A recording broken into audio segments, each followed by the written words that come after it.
lifeguard. Hindi, si Brother Ray, marunong siya. Pwede siya mag-lifeguard.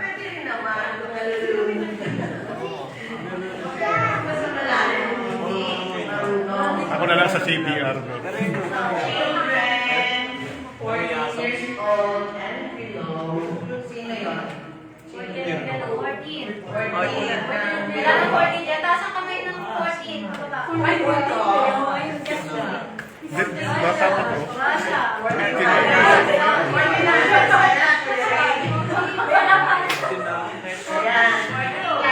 Ikaw, ilang taon ka na? 14. Lalo na yun. Ha? Kailangan sulat-sulat na natin. Paterjir ka na. Paterjir na. O, second year.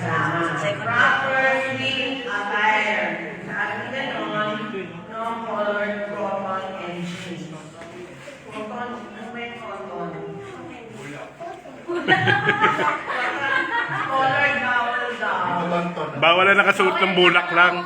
Bulak. Bawal yung nakamaong nakapantalon. Bawal.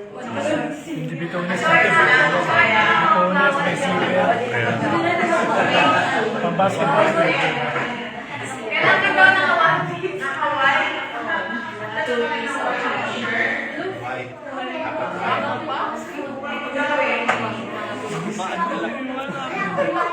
Swimming na lang tayo sa shower. Take a shower. Before entering the pool, take a shower. Makinig ha, yung mga maliligo, makinig. Makinig.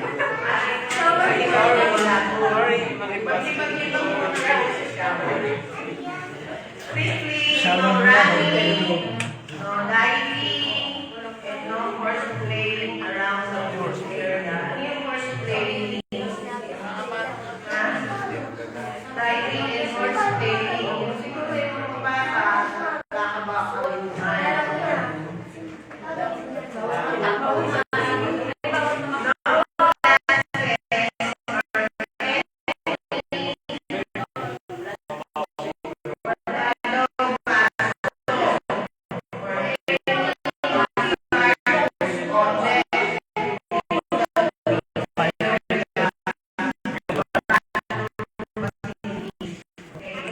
Marunong ka ba naman?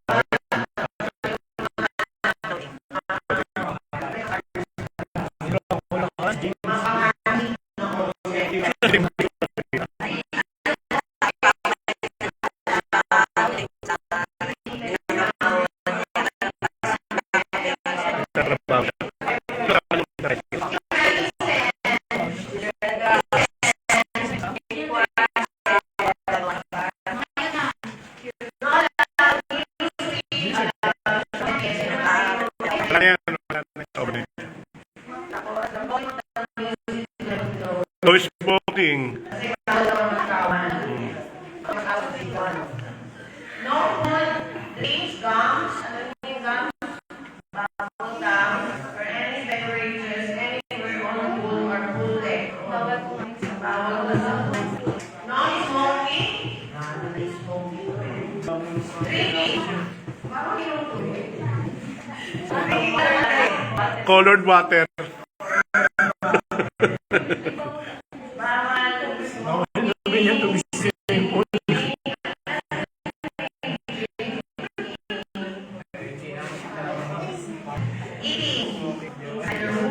Hindi, yan sa night ano yan, sa night tour yan, night. Kung hindi kayo nag-smoke na, baka ayan, out only yung party area.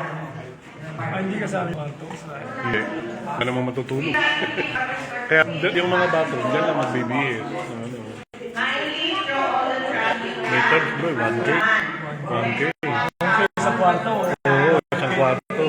Isang kwarto. Kaya, hindi ka tulad sa Laguna, di ba? Talagang package lahat yun. Kasi ano ito eh, parang private anong talaga ito.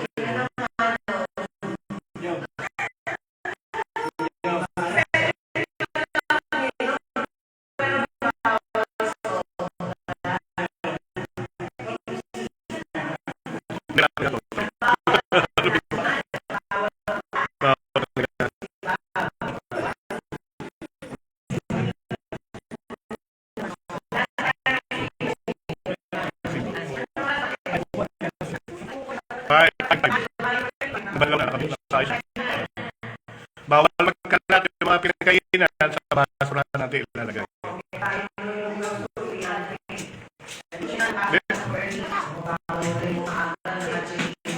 Sa bawal manira ng gamit. Yung mga pintura, bawal akbakin. Yung natin, ano natin? Oo, kasi yung mga bata, di ba, minsan. 400 per, no, per baka.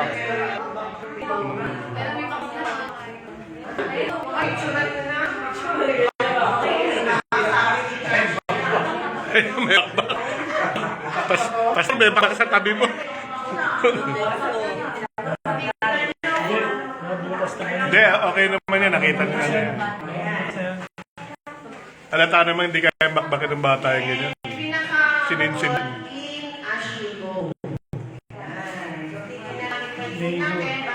Ligo tayo, ligo. Okay.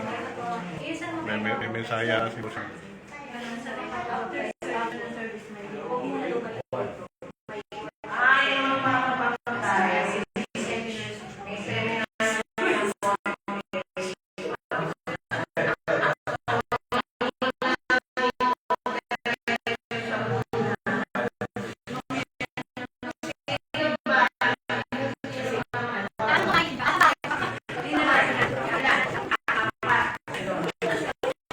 Yung magpapabaptize tayo, magbaptize, patayo.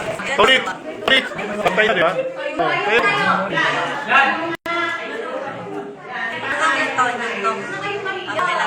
Ang baptize? Nag-baptize ka na, hindi pa ba? Ayaw nga, bago. Nakabawis mo yung lubog doon. Naintindihan mo na pinakais ka.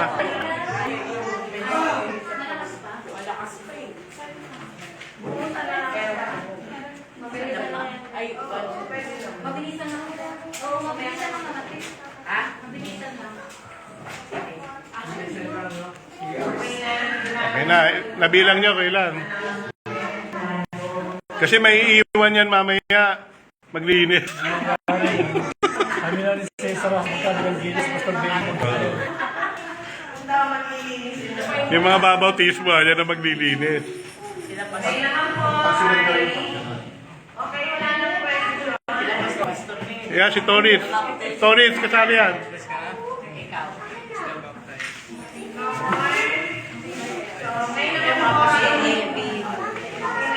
Ay.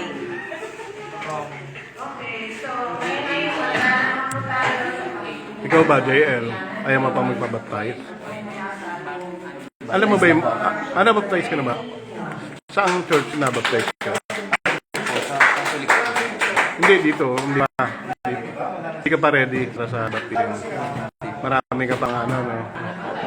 Sige, okay lang. Okay.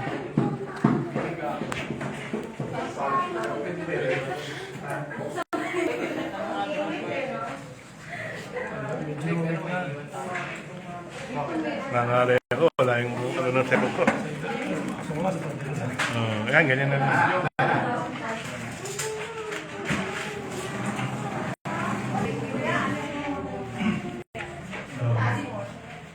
Morning po. Morning. Morning.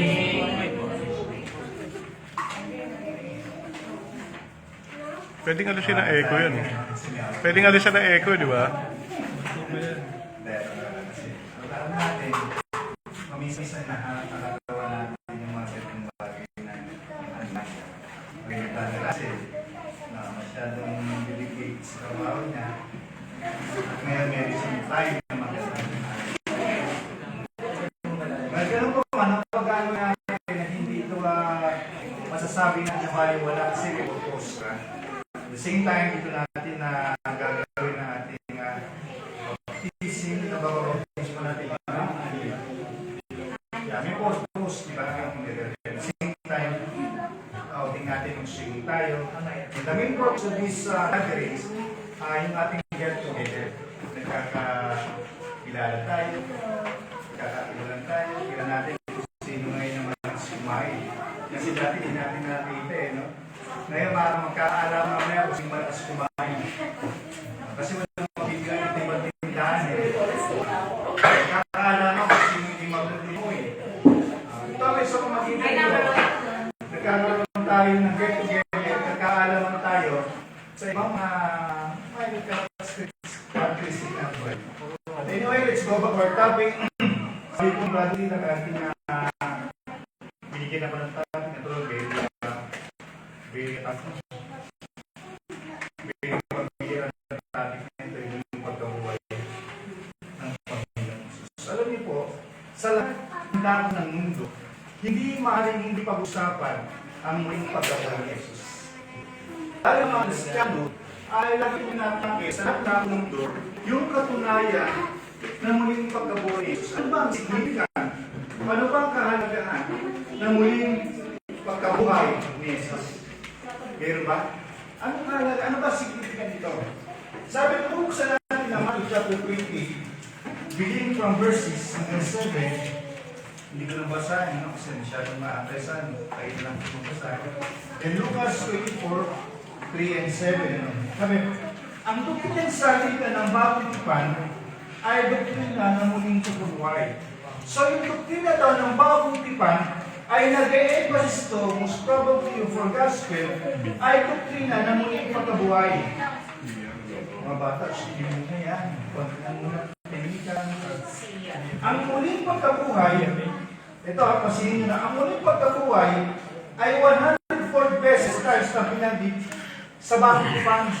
Yung daw pagkabuhay ni Jesus sa 104 na beses na binanggit sa bagong tipan. Next Sunday, bro, ikaw. Dami mo. Fourth Sunday. Kala ko mga 1, 2, 3, 4, 5, 6, 7, 8, 9, 10. Hindi, 104 times binanggit ito sa New Testament. Kristyanismo lamang ang tanging reliyon na buhay pa ang nagtatag. Ang Kristyanismo raw ang tanging reliyon na buhay pa ang nagtatag. Ibig sabihin, ang Christianity, ang fundador ng Christianity ay ang nagtatag ay buhay pa nga ngayon. Walang iba kundi Jesus Christ. Bakit? Sabi niya, ang nagtatag, kagaya nito. Si Buddha, di ba? Si Brahma, Buddhism, patay na. Si Muhammad, Muslim, di ba? Patay na. At then si Karl Marx, ang founder ng komunista. Yung mga fundador na ito ng iba't klase na ideologiya at reliyon ay mga patay na ngayon. Pero yung fundador ng reliyon, hindi fundador iniinom, ano? Yung sabihin, founder. Baka sabihin yung fundador, kasi iniinom nila. Yung founder ng reliyon Kristiyano ay nananatiling buhay. Hanggang ngayon, at yun ay walang iba, sabi naman, kundi ang Panginoon sa Kristo. Mayroon nagmamalaki ng Kristyanismo, ang isa pa ng lamang libingan, si Jesus ay nabuhay ng muli. Yun ang isang bagay na pinagmamalaki natin, nung wala yung empty. Kung merong empty cross, merong empty tundra. Naniniwala kayo tayo, tapos tatatandaan po natin, we believe in a cross. Pero walang crucifixion, walang crucified, walang crucified. Kasi yung na-crucified na gano'n, mapasok na yan sa doctrine na idolatry. So we believe in crucifixion pero walang na-crucified. So naniniwala tayo na si Jesus ay living, but it was an empty tomb. Ito ay wala man. Kung hindi nagbangon muli si Jesus mula sa libingan, tayo ang kahabag-habag sa lahat ng mga tao sapagkat kung magkagayon, tayo na sa ating pamakasalanan at tayo man mamaliligaw, magpasawalang hanggan. Unang pito, 15:19. Sabi, tayo daw ang kahabag-habag sa buong nilalang, sa buong katawan, kung si Jesus ay hindi na buhay. Kasi bakit ka mo? Naniniwala ka sinasabi ng Biblia na si Jesus ay muli na buhay, di ba? Naniniwala ka sa katuruan ng Biblia na ikaw ay magkabalbaran. Pagkatapos, naniniwala ka na kinakalang sa Biblia ay gumawa ng bisyo. So, sinusunod mo, paano ginagawa ng Biblia? Yung pala, they come up sa isang doktrina, yung sinusunod ng katuruan, yung fundador ng katuruan na sinusunod natin, ay hindi na buhay mula sa mga patay. Useless ka rin pinakawawa. Isip mo, maglalakad ka na sa tanang buhay mo, maglalakad ka na may kabanalan, tapos yung kaibigan mo namumuhay, no? Sa kasarapan, ikaw ay sumuhay sa kabanalan. Tapos kala na, kaduduro malaman mo, hindi pala tunay yung Kristyanismo, hindi pala tunay na nabuhay si Jesus. Ano pinakawawa? Tuloy tayo. Pero hindi. Si Jesus ay muling buhay. Sinabi ni Jesus na sino mamatay at ililibing, babangon mula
Ano ba?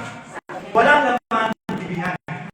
Sabi naman sa chapter 28, verse 6, sabi, say wala ito. Ang kausap nilang bahay ito si Maria ay yung angel. Sabi, say wala dito. Sabi kasi ba ay sinabi niya, magpalito kayo, tingnan niyo ang dapat pinalalagyan ng Panginoon sapagkat nagpakita sa akin na yun nga ang sinabi. So napakita nung pupunta si Mary at Tuesday, no? Sunday, pupunta siya kasi ano niya na, lagyan niya na order na pag dapat eh.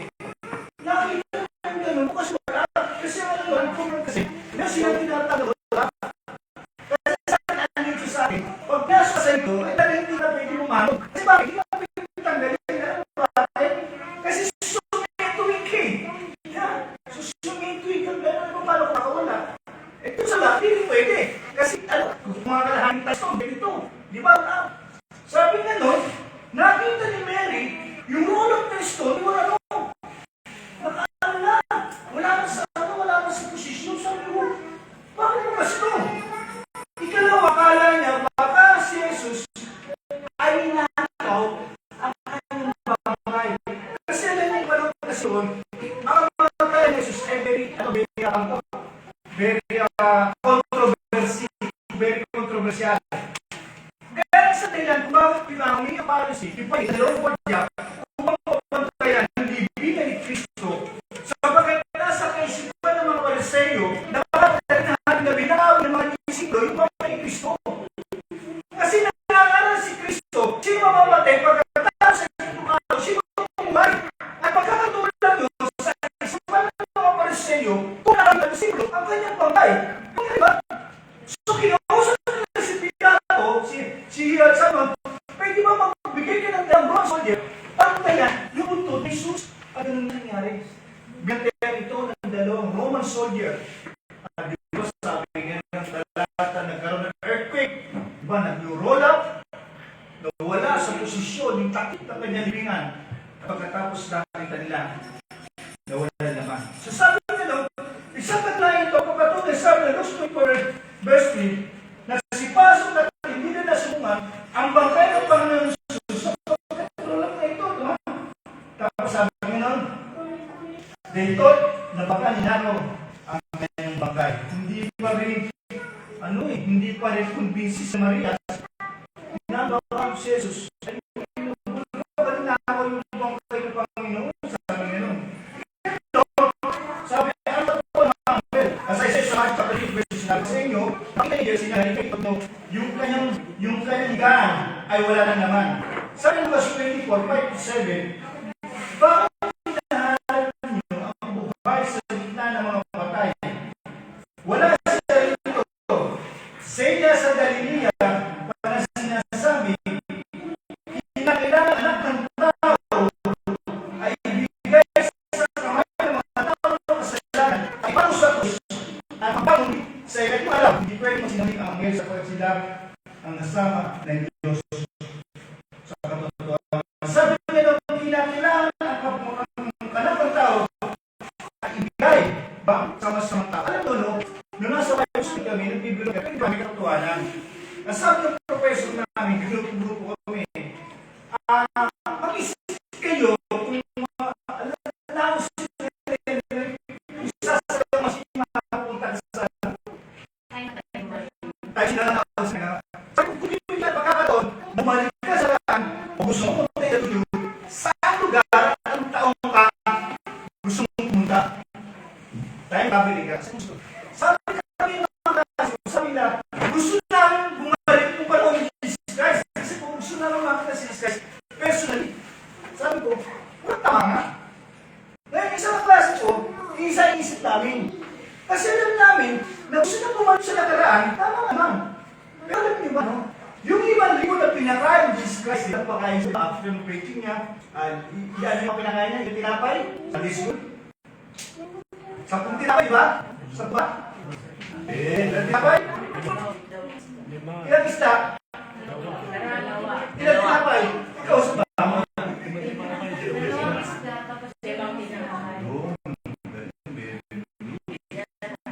So, yun ang pinapay ni Jesus Christ. Dumami na mga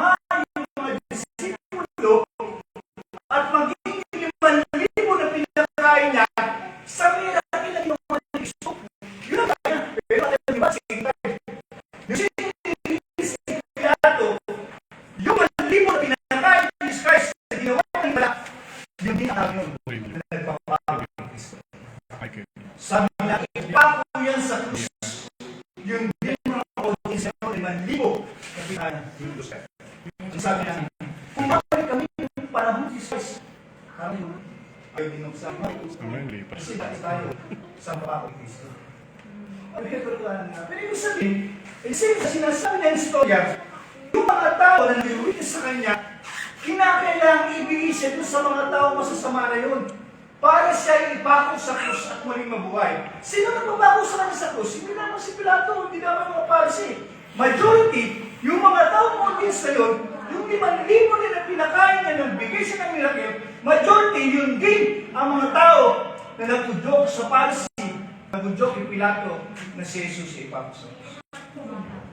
Kaya sabi nga nun, tamang hula, sabi ng Lucas 24, 5-7, nasa langit siya, di ba sinabi niya na kinakailangan ang anak ng tao ay ibigay sa mga makasalanang tao upang sige ipako sa krus at muling mabuhay sa ikaw.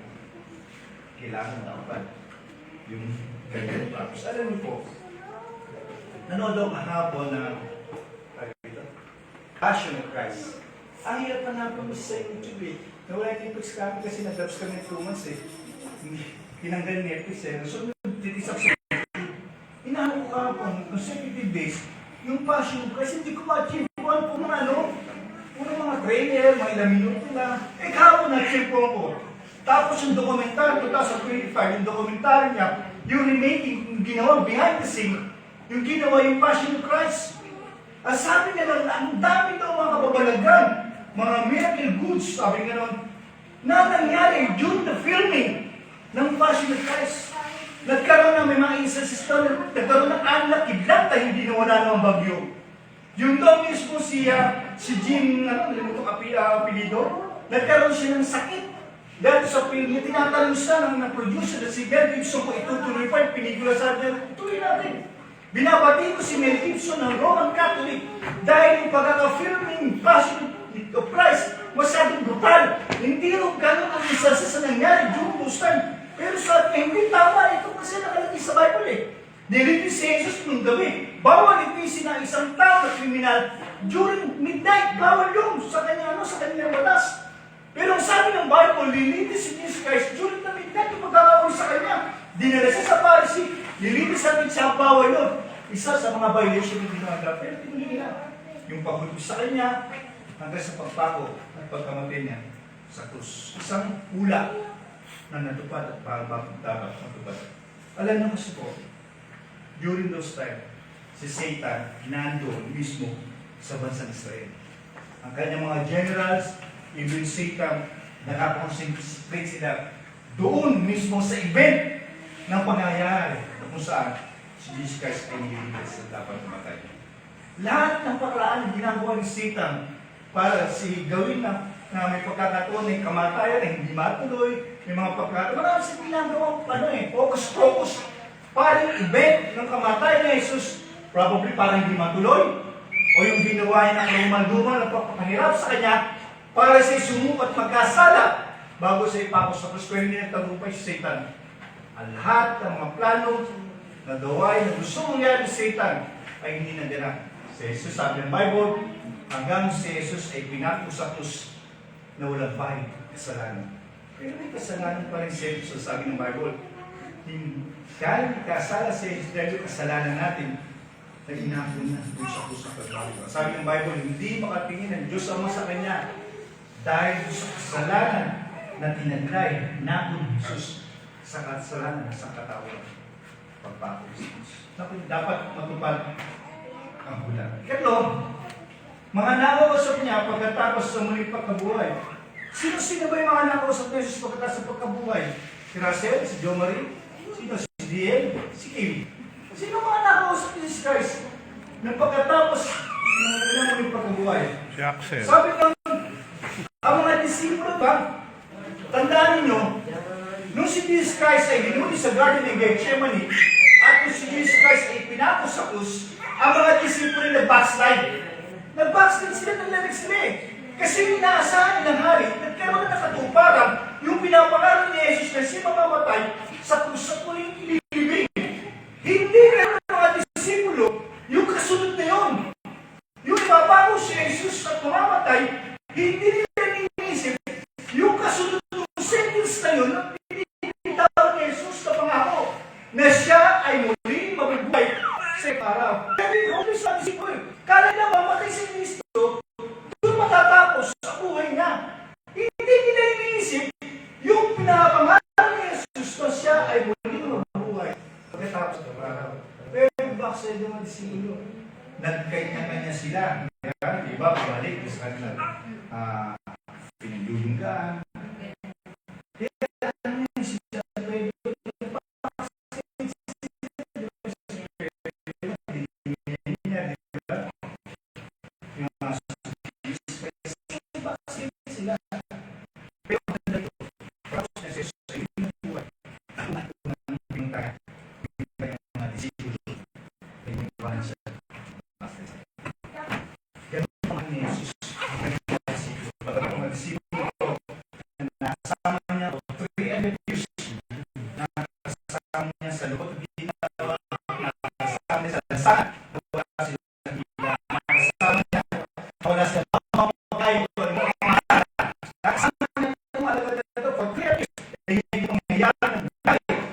Sa Kalbaryo ay yun ang unang pinaghahilan sa ating Panginoon. Hindi ng Diyos sa kalagayan, kundi ng Diyos yung mission niya doon sa tao. Nakita niyo ang kawal, nakita niyo ba naging ni Jesus sa kanyang mga disipulo na una-una niyang pinagkaan na siya ay nilinawan. Dalawa, si Cleopas, di ba? Pero alam ko pag-resin nito eh. Ikaw yung pinunta na sino? Si Thomas the Doubter. Diba sabi ng mga disipulo, Thomas mo! Nakita namin Panginoon Jesus, pumalik ang Panginoon sa sige ba? Maniniwala lang ako. Kung yung kanyang butas, yung kanyang nagsusundo yung kanyang kamay, ay masusunod ka, di ba? May butas, di ba? Tsaka yung kanyang tagirat, eh hindi nga lang nasa likuran ni Jesus. Nasa likuran, sasabi mo, sige, itong kamay ko, itong tagliran mo sundutin mo. At doon lang, maniwala. Thomas. Kaya nga yung doktrina ng Diyos ko, di ba? Yung isang bagay na hindi mapaniwala ng mga agency, yung binikas ni Thomas na Panginoon Diyos. Sabi niya, biglalan si Thomas, kaya niya sabi Diyos eh. Kung nabiglalan siya sana, hindi pinitulong Diyos doon. Nirigil siya, sabi Diyos ako, pinaglaman ko Diyos. Pero hindi, pinitulutan ni Jesus sa sarili Thomas. Diyos, kasi totoo man na siya. Kasi sabi, magiging Thomas, may nagpangisa. Ito sa pamamagitan ng 500 nakakita sa kanyang sabay-sabay. Unang pinto, 15:16. Pagkatapos ay nagpakita sa mahigit na 500 kapatid na minsan ang karamihan sa mga ito'y nabuhay hanggang ngayon datapot ang mga iba ay patay na. Hindi tatang ascension na kanya. Ang sabi nga nun, kahit tayo meron 40 days, pinapractice ito ng Roman Catholic. Na ba niya? Pero 40 days, ano 40 days? Pero kasi naman 40 days, yung mga hindi gano'n natin, yung 40 days, kinaya kay Jesus. Hindi pa si Jesus, di ba yung person? Iba tao. Ang tao magnamatay, sabi na 9:27, nang siya sabi, it is appointed, it is appointed to man to die once, and after this judgment, itinatnan minsan sa tao ang mamatay, pagkatapos ito ay ano? Paghukom. Kaya pag namatay ang tao, orang mismo sa lugar nito, pupunta ka loob kung saan ka pupunta. Walang 40 days. Yung 40 days na ito na nangyari kung disgrace, ito special cases yun. Sabi ng Pedro, mabal sa ilang lupa, sapagat ibinalita na doon sa mga patay, na Old Testament, na siya ay nagtampay mula sa mga patay. Kaya nabuhay. Ang sabi nga na, di ba natin sa isang malalim na theology, maraming hinatapit ang pag-aaral ito dito, sabi nga no, meron dalawang compartment sa Luke chapter 16, verse 19. Yung sinapupunan ni Lazaro, alam niyo, di ba? Yung sinapupunan ni Lazaro, dalawang compartment yun. Sabi si Lazaro at yung mayaman, di ba? Si Lazaro pulubi, mayaman ay mayaman. Pareho sila matay. Sa kapunta si Lazaro, sinapupunan ni Abraham. At yung pulubi napunta sa Hades. So, dalawang compartment. Ang sabi ng mayaman sa kanya mga Abraham, pwede mo ba tawagin si Lazaro? At sabi nila, nagpangaral sa akin, mga kapatid ako na iwan. Di ba pangaralin din natin sila Moses para pangaral sa kanila? Kung sabihin lang ni Lazaro, ilampi niya yung dulo ng daliri niya sa tubig at mapapakaman lang sa akin. So dalawang parte. At hindi daw siya pwedeng dumaan kasi mayroong bangin na mamagitan sa kanila. Ang sabi ng Bible nung bumaba si Jesus doon, kinuha na ni Jesus yung nasa Abraham bosom, dinala niya na doon sa kanyang presensya. Kaya yung sinasabi ni Pablo, be absent in the body is be present with the Lord. Kapag isang kapag isang daw Kristiyano ay matay, absent in the body, we are already present with the Lord. Nandun sa presensya na Lord. Wala na tayo doon sa compartment na tinatawag na Abraham bosom. Doon nagsimula yung doktrina ng mga Katoliko na purgatory. Doon nila nakuha yung doctrine of purgatory. There is no such thing as doctrine purgatory in the Bible. Doon nila nakuha. Kaya sabi nga nun ni Paul, to be absent in the body is to be present with the Lord. Kapag isang tao daw, ang isang mananampalataya ay namatay na, automatically ng kanyang kaluluwa ay nasa presensya ng Panginoon. Wala nang 40 days. Huwag kayong maniniwala na ang lola ko yung naglalakbay, nagpapahiwating 40 days. Isa naman ako may pagtao ka sa kahirapan. Kasama mo ang lola mo namatay sa kahirapan. Sana man ako naglakbay ang lola mo for 40 days, sinabi siya mo tatawa sa luto. Dapat pala may kortina. Parang makakuha sa kahirapan. Sinabi ng lola mo, kung saan ako kuha ng kayamanan, bibigyan ka ng tip. Kasi alam niya na pagkasama kay Saylat, namatay siya sa Saylat eh. Sana magbibigay siya ng tip. Kaya yung mga nakikita natin, nakamukha ng lola mo, nakita ko kabinado sa bintana, hindi lola mo yun. That's an evil spirit na ginagaya ang lola mo. Wala 40 days. Malinaw siya. Sabi ng Bible, that it is appointed to man to die once. Pinakita na minsan sa tao ang mga tayo pagkatapos.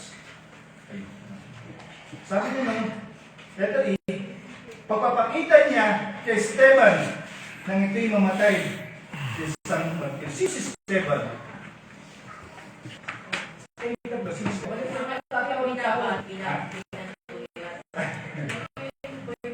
Si Esteban, isa sa martir. Isa sa mga elders sa time ng mga Kristiyano noon. At isa si Paul, di ba? Tinalagay natin, di ba? Isa si Paul sa pabato kay Esteban. Kaya namatay si Esteban sa bato, di ba? At ang sabi nga nung malapit na mamatay si Esteban, binili si Esteban, di ba? Pinamunahan siya ng Pablo ito eh. Anong sabi ni Esteban? Nagsabi, nakita ko, bukas ang langit, at ang anak ng tao, si Jesus, na nakatindig sa kanan ng Diyos. Nakita ni Esteban. Nakita ni Esteban si Jesus na nasa kanan, nakatindig sa kanan ng trono ng Diyos. Si Esteban sa nagpapatunay. Sabi na F, nang siya magpakita kay Pablo sa daan patungong Damasco, pinakita natin ito last Sunday. Yung from Saul, di ba? Mula sa pangalan Saul, papunta po, di ba? At ano nangyari? Nagpakita si Lord Saulo, si Saulo ay pupunta sa Damasco. Kasi yung kanyang persecution na ginawa sa Jerusalem, raba na, wala siyang mahating ng mga Kristiyano, mga nagtatago na. At nabalitaan niya, sabi mo, marami daw mga Kristiyano sa Damasco, mga puntahan. Kaya nung pinuntahan niyo po na along the way sa Damasco, nagpakita sa kanyang Diyos, di ba?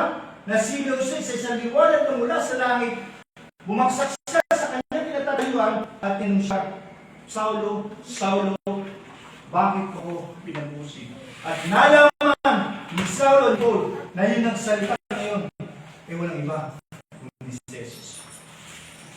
Acts 9:3-5, si mismo si Paul, ang dakilang himala na nangyari kay Pablo. Mismo San Pablo sa kanyang liyam, sa kanyang writings, na wanted na kanyang writings sa New Testament, na nagpapatunay na na-encounter niya si Jesus, na mismo ay pinapangalan niya na si Jesus ay namatay at muling nabuhay. Mismo si Pablo ang nagpapatuto na si Jesus ay muling nabuhay. Sa mga patuto na milyong-milyong taong nagpatunay na siya isang buhay na tagapagligtas. Sabi ng panahon mismo tayo, diba? Tayo mismo nagpapatunay na si Jesus ay buhay.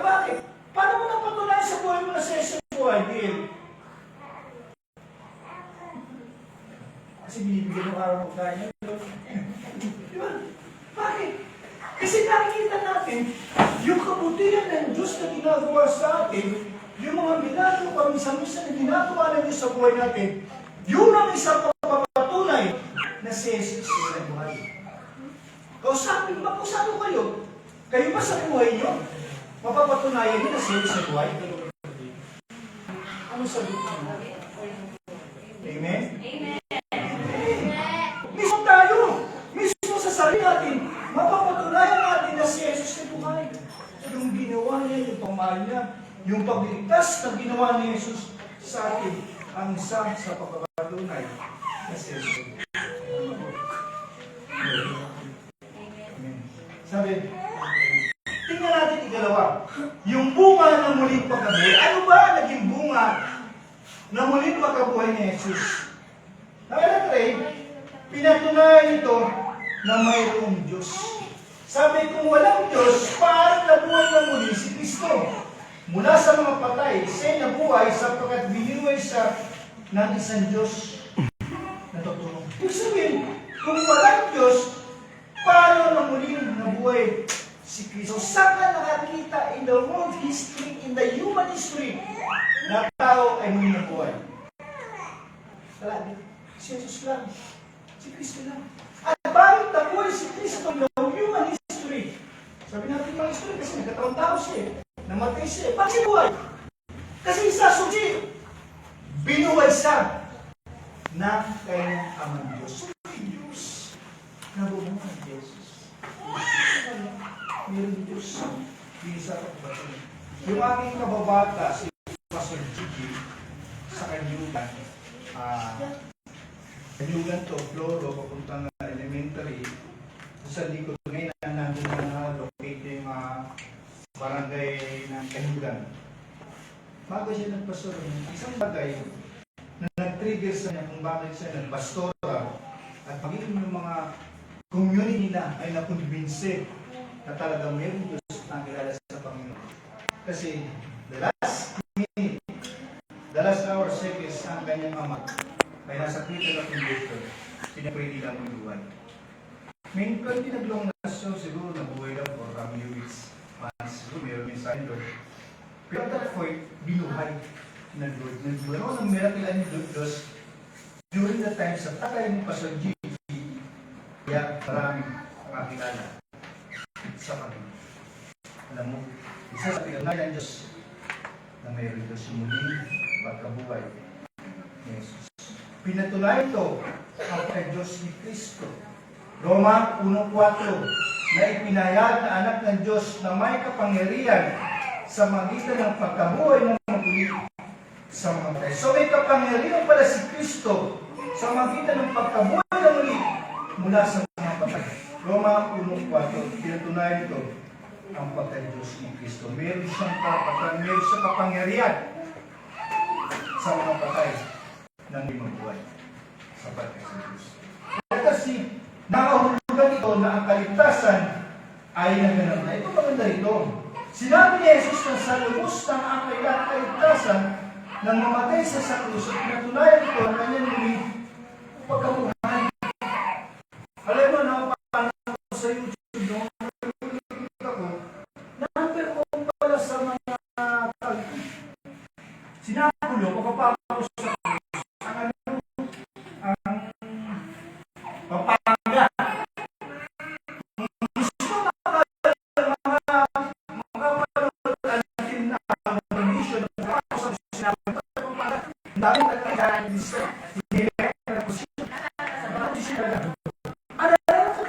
sa mga taong ito. Sa Batangas, Yung konsepto, yung mga Ang taong dami Jesus yung kami. ay hindi sapat. May mga Kaya nga pamilya. tinutungtungan nila eh. Tinutungtungan nila, nagbabakasahan sila na kung sila yung mapipinitensya, ipapako sa krus, makapatawarin naman ng kasalanan. Hindi nila nalaman na sinasabi ng Biblia, yung kamatayan, ngunit pagkabuhay ni Jesus ay sapat na pinutungtungan na eh. Wala nang kampong. Wala nang tungtungan. Sapagkat yung mamatay, ngunit pagkabuhay ni Jesus, tutungtungan mo lang ng Panginoon. Tapos na, wala nang ito dapat gawin para pagkawarin ka ng Diyos. Wala nang dapat gawin para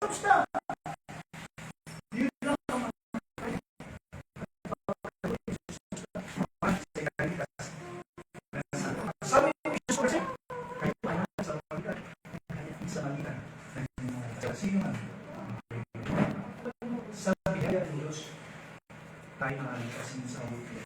Hindi sa ating kalahatan.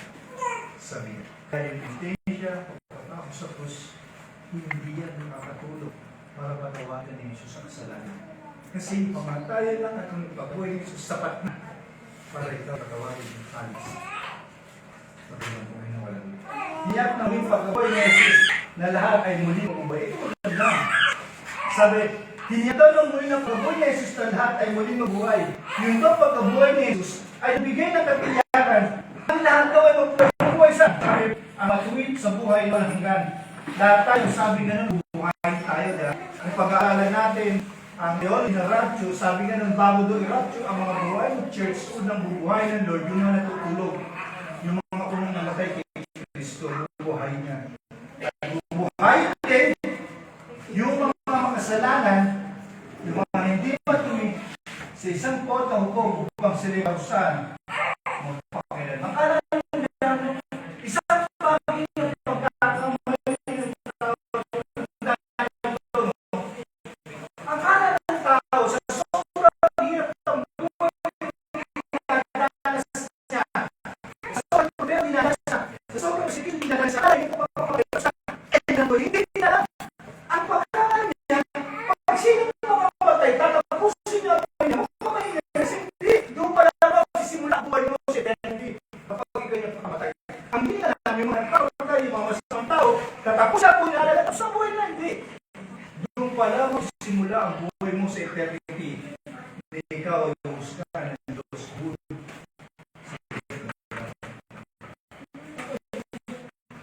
Sabi po, buhay ng Diyos, dalawa, ang mali at ang hindi. Para pausahan sa eternity. Hanapan namin ng sunod at inanapin. Ito ang dahil yung sinasabi ko. Kasi nyo, nakakalungkot na pagkakalain ng mga posisyon ng mga sila. Kasi hindi kayo kami Christ. Ano nang ikay sa mga pagkakasala? Hindi na dumating na 2000 sa buo. Hindi na sabi nyo, ang daming papatay sila at pero sa pagkakilin ngayon, pagdating na kapagkakasala sila, hindi na dumating na. 2000 sa buo, dumating na si Jesus Christ. Walang hindi nila yun. Yun ang salungkot sa kanila. At tayo alam natin na si Jesus ay dumating na. Ang kanyang first coming. At ang hintay nila natin ay muling pagbabalik ng Panginoon sa Kristo. At dahil sa iyo na buhay, yung matuparan ng kanyang pagbabalite, kanyang pagbabalite, ay magkakaroon ng tuparan para sa ganang. Kaya ano, kaya natin ang buhay magigan. Gumawa ng masama, mga buhay, may judgment ng Diyos. Kala mo ang buhay nito, sabi na nito, sabi ng Diyos, ang tao daw hanggang may buhay pa, enjoy niya buhay. Ito, tama naman yan. Kung may gano'n, enjoy niya, tumulong siya, gawin niya lahat ng mga bagay na enjoy niya sa buhay. Nakita mo, pero isang bagay na nilintay na, yung buhay niya, dapat ibigay niya sa akin sa Diyos. Kaya yung kamak na, kapamatay ka, mabubulat ka na lang. Diba? Kinulig sa lahat.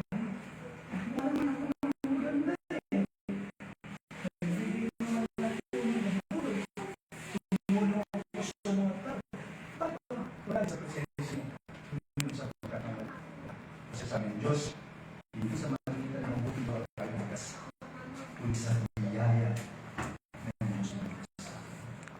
Sabi ang kapangyarihan ng kanyang pagkabuhay na magiging Philippians 3, upang makilala ko siya at ang kapangyarihan ng kanyang muling pagkabuhay at pagsama sa kanyang makilala. Ako'y matulad sa kanyang patay.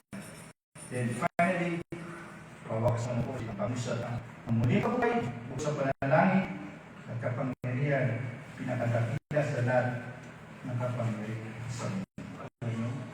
Kung hindi na po si Jesus, wala na tayo natin. Kung hindi na po si Jesus yung ginagawa natin, useless. Kung hindi na po si Jesus ang mundo, focus.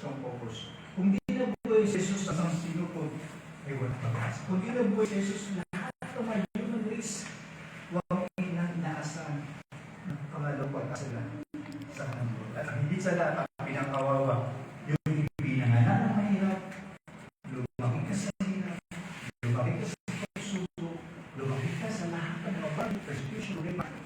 Walang tagapagligtas na asa. Kanina ang pinakawawa. Kung hindi nabuhay si Jesus. Pero ang tanong, nabuhay siya. Kaya dapat magalang tayo na si Jesus ay muling nabuhay mula sa patay.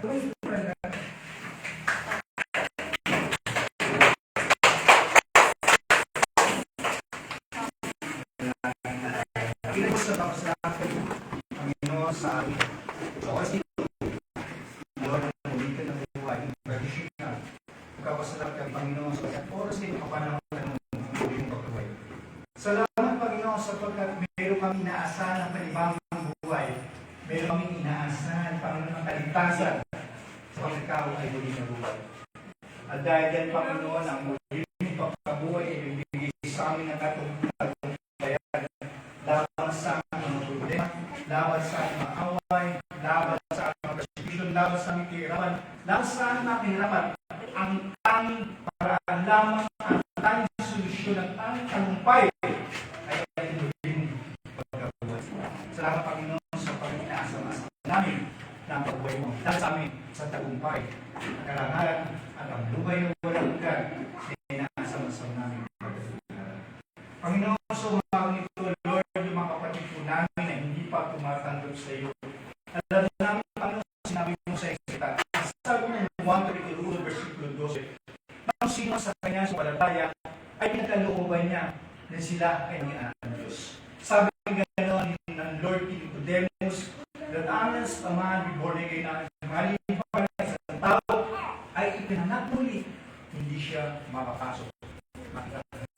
Lord, kung sino man sa oras nito, sumunod po kayo sa panalangin. Gusto man sa atin ang gusto tumanggap sa Panginoon personally, ng Panginoon ang sarili tagapagtas sa kanyang buhay, ay sumunod po kayo sa munting panalangin nito. Sumunod po tayo. Panginoon, papasalamat ako sa pagkakataong ito ay piniliwanag sa akin ang iyong kamatayan at muling pagkabuhay. At dahil din, Panginoon, sa umagang ito, pinagsisisihan ko ang lahat ng aking kasalanan mula sa aking pagkabata hanggang sa kasalukuyan. Patawarin niyo po ako, Panginoon, sa lahat ng kasalanan na aking nagawa. Sa oras nito, Lord, binubuksan ko ang puso, pinapapasok kita, tinatanggap kita, bilang Panginoon, sabi tagapagligtas ng aming buhay. At mula ngayon, Panginoon, ang buhay na walang hanggan ay pinangako mo sa amin. Kaya sa amin. Salamat po naman sa pangalan ni Jesus. Lord, Panginoon, sa mga anak ko na tumanggap sa iyo. At salamat din, Panginoon, sa mga anak na nandito na nagbigay ng oras, panahon, pag Lord, na muling makatid, Panginoon, sa iyong pagkabuhay. At muli, Panginoon, sa aming pagkagaling, Panginoon, ng water baptism. Dalangin po, Panginoon, ng patuloy baptism sa bawat isa. Tulungan mo, Panginoon, na sa araw namin buhay. Ikaw, Panginoon, ang lagi nakasama namin. Lord, sa bagay ko, tulungan mo kami. At patuloy, Lord, ang biyaya mo. Patuloy, Lord, at susuporta. Patuloy sa amin. Salamat po na marami, Panginoon, po aming sandalangin sa pangalan ni Jesus. Amen.